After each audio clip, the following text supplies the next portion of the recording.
We are just 3 days away from the potentially critical summit between US President Donald Trump and Russia's Vladimir Putin in Alaska. President Trump says he wants to see what Putin has in mind for Ukraine, but he's already casting doubt on what, if anything, this meeting could accomplish, saying, quote, "It's not up to me to make a deal." Trump also claims he'll know in the first 2 minutes if a deal can be made. This is what he says that deal could include. There'll be some swapping, there'll be some changes in land, and the word that they will use is, they make changes. We're going to change the lines, the battle lines. Russia's occupied a big portion of Ukraine. They've occupied some very prime territory. We're going to try and get some of that territory back for Ukraine. German Chancellor Friedrich Merz says he will host a virtual meeting with European leaders on Wednesday to discuss options to put pressure on Russia to end the war. Donald Trump is expected to attend that meeting, so is Ukraine's president, who's still not invited to the talks in Alaska. Volodymyr Zelensky is warning the US that Putin has no plans for peace. He is definitely not preparing for a ceasefire or an end to the war. Putin is determined only to present a meeting with America as his personal victory, and then continue acting exactly as before. Donald Trump's casual comments about possible land swaps are striking fear in those living in eastern Ukraine, with the prospect of their cities and towns being traded away to the man who started this war in the first place. CNN's Nick Payton-Walsh speaks to some of the Ukrainians who could lose everything after already losing so much. When President Trump talks about what parts of Ukraine to, quote, swap with Russia, this is ground zero. Real towns where bomb shelters loom over beaches. I feel like I just float away from this reality. Here in Donetsk region, diplomacy has turned dark and surreal and threatens local journalist Mikhailo's medicinal swim. What do you think about the idea of Trump and Putin meeting so far away in Alaska and deciding the fate of a place like this? We all, people I know, will have to leave. But frankly speaking, I don't think it's gonna happen. What Trump did wrong, he just pulled him out of the bog. The Putin was just drowning in the bog.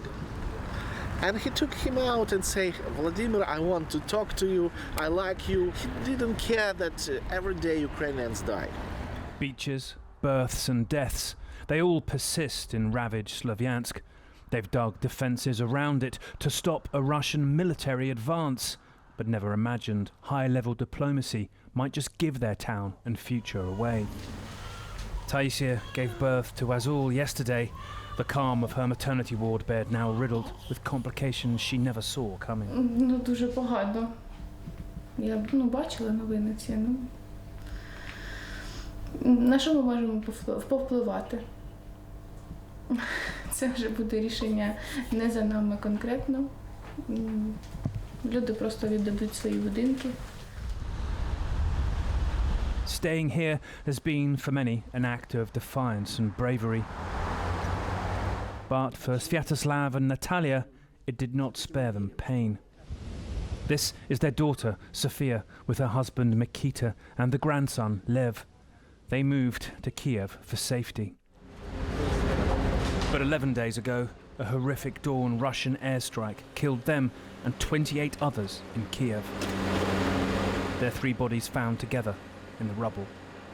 Уехала от войны уехала туда, было на данный момент там тихо, а потом такое, вот видите, как бы семья здесь, в Славянске, и война настигла их там.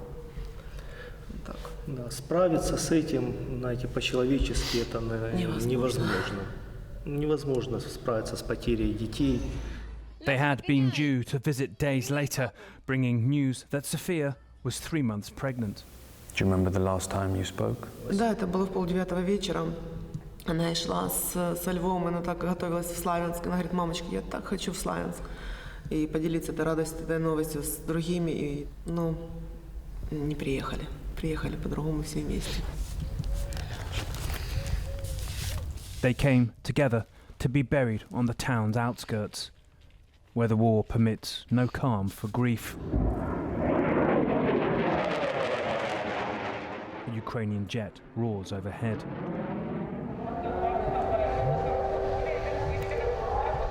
At the nearest train station, Kramatorsk, as many are coming as are going. Serhiy was allowed 2 days off from his tank unit to see Tatiana, his wife. Sirens greet the Kiev train.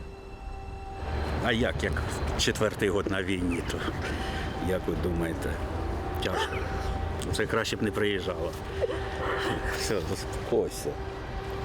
Просто, щоб чоловік повернувся додому. Мені пофіг на тій території, аби він був живий і повернувся додому.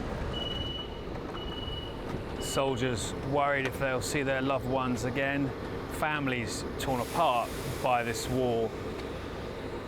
Imagine scenes like this to the thousand in the event of what seems to so many people here to be the surreal idea that a deal on Friday on the other side of the earth, almost as far away as you could possibly imagine in Alaska, between an American president and a Russian president without a Ukrainian there, could potentially give this bustling town over to the Russians after them fighting for it for so many years and failing to take it. So many lives lost here, and those traumas borne out on this platform every time a train comes in. Nick Payton-Walsh, CNN, Kramatorsk, Ukraine.